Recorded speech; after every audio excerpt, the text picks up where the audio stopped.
I'm about to depart with my son's newly wedded wife, leaving you in charge of my husband indefinitely. The weight of my mother-in-law's words struck me like a sudden thunderclap. Simply put, she's siding with her son, who's engaged in an affair. What's more, it appears my husband and mother-in-law are planning to relocate to his mistress's house. In that house, my father-in-law resides, confined to a wheelchair and in need of care. Despite this glaring fact, my husband and mother-in-law proceeded with their plans, leaving me torn between resentment towards their actions and a sense of duty towards my father-in-law. Just as I pondered my next move, my father-in-law unexpectedly rose to his feet. My name is Linda, soon to turn 30. My husband's name is Tom, and we tied the knot 3 years ago. Initially, our days were filled with laughter over trivial matters, but lately, our conversations have dwindled. Is this what they call familiarity? As we've grown accustomed to each other, we've traded passionate love for a stable life. Our marriage is steady, yet every day feels mundane. Around a year ago, Tom's overtime hours began to increase, citing a sudden surge in work demands. He started going on business trips, a new phenomenon in our marriage. Despite his absence, he ensured we had financial support, and I busied myself with work, sparing little thought for him. On rare occasions when Tom returned home early, we shared meals and filled the void with small talk. To outsiders, we might appear to be a couple drifting apart, but that's not the case. It's simply our way of navigating married life. Returning home from work one day, I found Tom, who shouldn't have been there at that hour. His return was never earlier than 10 p.m., yet it was only 7 p.m. when I arrived. Surprised by his presence, I greeted him, questioning the unusual circumstance. "Tom, it's unlike you to be home this early. Was there no overtime today?" He hesitated before explaining that his father had been involved in an accident at work and was hospitalized. Shocked by the news, I listened as Tom recounted the details of the accident, which left his father paralyzed in both legs and one arm. The realization hit me like a ton of bricks. My father-in-law, an avid outdoorsman who once took us on adventures, now confined to a wheelchair. He had always been there for us, treating me like his own daughter. The thought of him in such a condition was heartbreaking. As the owner of his own company, my father-in-law's accident was first relayed to Tom by his mother. Frustrated by his inability to visit his father immediately, Tom grappled with the weight of the circumstances. I was deeply saddened by the realization that my gentle father-in-law had been confined to a wheelchair because of the accident. However, amidst the shock, there was little time for dwelling on emotions. Meeting his gaze, he spoke to me directly. "Linda, Mom has a favor to ask regarding Dad." "What did she ask for?" I inquired. "She's wondering if we could help take care of him together." "Take care of him together," I repeated, processing the request. "Yeah, Mom's getting older, and it seems like it might be too much for her to handle alone. She thinks it would be a big relief if we shared the responsibility. So essentially, we'd have to move to your parents' house." I sought confirmation. "We would," he affirmed. "There's plenty of room there, and it would make things easier for all of us. Would that be okay with you?" I hesitated, torn between my affection for my father-in-law and the suddenness of the request for caregiving, an area I had no experience in. Despite my love and concern, agreeing to such a significant change was daunting. "It's not that I don't care about your father," I explained, "but I have a job. Suddenly being asked to take on caregiving responsibilities is overwhelming. I've been racking my brain for alternatives, but nothing seems feasible." He looked at me earnestly, his grip tightening on my hand. "Please, Linda, I know it's a challenge, but if we leave it all to Mom, she might struggle too. I believe we can do this together." I sighed, feeling the weight of his plea. "I know it's going to be difficult, but I'm also committed to my job. Would you consider quitting your job, Linda? We could manage financially, and both Dad and Mom need your help." His pleading intensified as he dropped to his knees, his desperation palpable. Despite my reservations, his sincerity softened my resolve. Ultimately, I acquiesced, resigning from my job as he suggested, and began caring for my father-in-law alongside my mother-in-law. As time passed and we settled into our new routine, my husband unexpectedly rose from his seat during dinner one evening. With determination in his voice, he declared his intention to take over his father's company and become its president. The news surprised my father-in-law, yet there was a hint of pride in his eyes. With tears welling up, he addressed his son. Tom, I can't believe you just said that. You always insisted you wouldn't work at my company, my father-in-law exclaimed, his disbelief evident. Tom shifted uncomfortably. Well, it's different now. Given the circumstances, I can't just leave the company alone, can I? Thank you. I've been worried about the future of the company. I was considering handing it over to someone I trust. But if Tom is willing, I'd like to leave it to you. My father-in-law acknowledged, relief evident in his voice. I knew you'd say yes. I'll do my best as your son, Tom promised earnestly. Please create a good working environment for my employees, my father-in-law requested. Of course, Tom assured him. Following this heartfelt exchange between father and son, Tom assumed the role of president of his father's company, while his father-in-law transitioned into the position of chairman. Despite the traditional image associated with the role of chairman implying retirement, it became apparent that there was still a significant workload to manage. Yet despite his title, my father-in-law merely lent his name to the company, while Tom handled the day-to-day operations. 2 months flew by swiftly since Tom's appointment as president. However, I couldn't shake off a growing sense of suspicion towards my husband, particularly regarding his late nights at the office. Initially, I attributed his overtime to the demands of his new role, but working late every night for 2 months seemed excessive. Moreover, there was another reason fueling my suspicions, the unusual scent clinging to him whenever he returned home. One restless night, I woke up past midnight thirsty. As I made my way to the kitchen, I heard Tom's footsteps entering the house. Greeting him, I caught a whiff of soap, distinct and unfamiliar. Welcome home, I greeted him, trying to ignore the nagging doubts in my mind. He glanced at me, his demeanor suddenly guarded. It's late. Why are you still awake? I couldn't sleep. You're still coming home late, Tom, I pointed out, unable to suppress my concerns. Ah, don't start. I had to take over my father's business suddenly, and I'm still trying to figure everything out, he retorted defensively. It's only been 2 months. It's understandable that you're still adjusting. I conceded, though the doubts lingered. Exhausted, he made his way to the bedroom, his hurried movements betraying his fatigue. As he passed by me, the scent of soap lingered in the air, leaving me with an unsettling feeling. I grasped his arm firmly, my voice unwavering as I questioned him. Tom, who are you working overtime with every day? His brows furrowed in confusion. What are you talking about all of a sudden? No, it's not nothing. You smell like soap, Tom. I persisted, my concern growing. You're imagining things. I'm just working hard.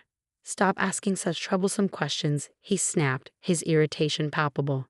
His reaction only heightened my unease. Sensing my persistence, Tom sighed heavily. I really wish you would stop. It's annoying to be interrogated as soon as I get home tired, he muttered. I didn't mean to upset you. I was just curious, I protested weakly. Are you implying that I'm cheating? I work hard every day so you can live without any inconvenience, he retorted defensively. I understand that, but I began, but he cut me off. If you have time to investigate such nonsense, you should at least clean up. I'm not free, he retorted, marching upstairs with deliberate steps, leaving me standing there, unsettled. The following day, my mother-in-law, having heard about our exchange from Tom, approached me with a fierce expression. Linda, you accused Tom of cheating yesterday, didn't you? She demanded. No, that's not true. I just asked him who he was working overtime with, I clarified, feeling defensive. That's enough to suspect him of cheating. Tom is working hard for you. Did you forget that? She scolded, her tone accusatory. I understand that, and I'm grateful. I was just curious, I explained, feeling the need to justify myself. What you did was wrong. What do you gain by making Tom uncomfortable? It's unacceptable as a wife, she admonished, leaving me feeling belittled and misunderstood. As she stormed off, leaving me with all the housework, I couldn't help but feel resentful. Despite her facade of sharing household responsibilities, it was always me who carried the burden. I am the primary caregiver for my father-in-law. Throughout the day, my mother-in-law always seems to find reasons to be out, returning home only in the evening. My father-in-law, mostly confined to his room, remains unaware of her frequent absences. He seldom ventures out except for occasional meetings with company representatives. Adding to the situation, my mother-in-law has explicitly instructed me not to mention anything unusual to James and Tom. Despite feeling the unfairness of her self-centeredness, I silently carry out household chores and caregiving duties. However, what keeps me going in such a routine is the presence of my father-in-law. Whenever I assist him, he expresses genuine remorse. "Linda, I'm sorry. I'm sure you hate taking care of an old man like me," he'd often say. "Don't worry about it. I think of you as my real father. I'm happy to be able to help," I'd reassure him. "I'm glad that Tom married someone like you. Despite all the trouble I've caused you with my care, you still speak so kindly to me. I'm a lucky man," he'd respond, gratitude evident in his voice. "I'm also happy to have such a kind person as my father-in-law," I'd reply, sincerity in my words. Despite feeling uncomfortable due to my husband and mother-in-law's behavior, I find solace in the presence of my father-in-law who values me. My nightly routine involves helping my father-in-law prepare for bed and turning off the lights. One evening, upon completing my tasks and returning to the living room, I found my husband, who was typically not home at that hour, seated beside my mother-in-law. Their smirks filled me with dread, and my fears were confirmed when my mother-in-law spoke words that surpassed my imagination. "Oh, Linda, good timing. We need to discuss something," she began. "Discuss what?" I inquired, sensing trouble. "I'll be straightforward. We want you to take care of James here for the rest of his life," she declared bluntly. "What do you mean by that, mother-in-law?" I asked, taken aback. "Tom and I have decided to live with his new wife," she announced casually. "New wife?" My heart sank at the revelation, and a whirlwind of emotions engulfed me. My mother-in-law's sudden words left me in shock. "What does that mean, a new wife? What on earth is my mother-in-law talking about?" I exclaimed, my mind reeling with confusion. Tom remained silent, his silence mocking my disbelief as he handed me the divorce papers. "I have a woman I'm seeing right now, and I've decided to go to her house with Mom from now on," he announced matter-of-factly. "What? What are you talking about?" I stuttered, struggling to comprehend the situation unfolding before me. "I'm going to pack up and leave with Mom.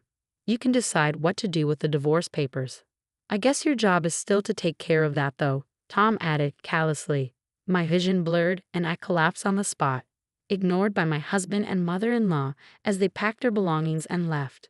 Tears streamed down my cheeks as I sat alone in the silent living room, trying to make sense of the sudden turn of events. Then my father-in-law appeared in his wheelchair. "Linda, what happened to Tom and Susan?" "I thought it was quite noisy and came to see what was going on," he inquired, concern etched on his face. I struggled to find the words, tears choking my voice. "Linda, what on earth happened? Why are you crying?" he pressed, his tone urgent. I recounted the events that had transpired, watching as his expression hardened with each word. Towards the end, his eyes flashed with a fierce determination I had never seen before. "Let's fight back, Linda," he declared, his voice resonating with power. "But your legs, James," I stammered, surprised by his sudden resolve. "I'm sorry for keeping it a secret. Actually, I've been able to walk for a while now. Don't worry, just leave everything to me. I'm ready," he reassured me, his determination unwavering. From a drawer, he retrieved a large envelope, revealing its contents to me. "This is James," he said, presenting me with numerous pieces of evidence of my husband's infidelity, along with evidence of my mother-in-law's betrayal. According to my father-in-law, he had asked his trusted employees to monitor Tom's behavior at work since he became president. Surprisingly, Tom always left work on time, despite returning home well after midnight. Suspicious, my father-in-law hired a private investigator to delve deeper into Tom's actions, leading to the discovery of his affair. Moreover, it appeared that my mother-in-law was aware of Tom's mistress, as evidenced by incriminating photographs of the three of them together. My father-in-law explained that he had obtained this evidence recently and had been contemplating when to share it with me. Though conflicted, I couldn't help but feel a sense of relief at finally knowing the truth. "What do you want to do, Linda?" he asked, his gaze steady and supportive. "I can't stand it like this. I want to fight back," I declared to my father-in-law. "I see. Then leave the rest to me," he responded resolutely. Swiftly, my father-in-law grabbed his phone and made a call. It became apparent that he was contacting someone from the company, and soon after, my husband was ousted from his position as president. Following my father-in-law's advice, I initiated divorce proceedings. Armed with evidence of my husband's infidelity, I demanded a fair division of property through my lawyer. About a week later, Tom visited my parents-in-law's house. As soon as he entered, his outrage was palpable as he addressed me and my father-in-law sternly. "Hey Dad, what's this all about? What's infidelity got to do with being ousted as president?" Tom demanded. "Shut up. You didn't help me with my care at all. And you made Linda suffer. Someone like you being a president was premature," my father-in-law retorted firmly. "But Dad," Tom began, only to be interrupted. "I disown you. From now on, I won't even allow you to cross the threshold of this house," my father-in-law declared, his voice unwavering. Tom collapsed to his knees, tears streaming down his face as he desperately appealed to me. "Linda, I beg you. I'm okay with withdrawing the divorce. Please persuade Dad with me. I'll break up with the other woman. Please drop the demand for division of property," he pleaded. But I remained unmoved, my disappointment in him overwhelming. "Withdraw the divorce? You know what you're saying at this point. I never asked for that. I'm glad to be divorced from a scumbag like you. I'm not going back to you ever again," I asserted firmly. As Tom realized the severity of the situation, he attempted to backtrack. "Those divorce papers were just a threat." "I thought so," he started. "I thought so too. You, your mother, your mistress, I hope you all go to hell together. Keep holding onto your spoiled ideas of getting help from someone," I interjected, cutting him off. With that, I ushered him out of the front door, slamming it shut behind him. From outside, the sound of Tom's wails filled the air, pleading for forgiveness and help. Ignoring his pleas, my father-in-law and I remained silent. In the aftermath, Tom's mistress promptly kicked both him and his mother out of the house. With no place to go, they were forced to stay in a cheap motel for a few days, depleting their savings. Meanwhile, I continued to care for my father-in-law in his house. Graciously, he welcomed me to stay as long as I liked after the divorce. Embracing his kindness, I chose to remain by his side, even as he began attending a senior daycare center. Though challenges may arise in the future, I am determined to do everything in my power to care for him.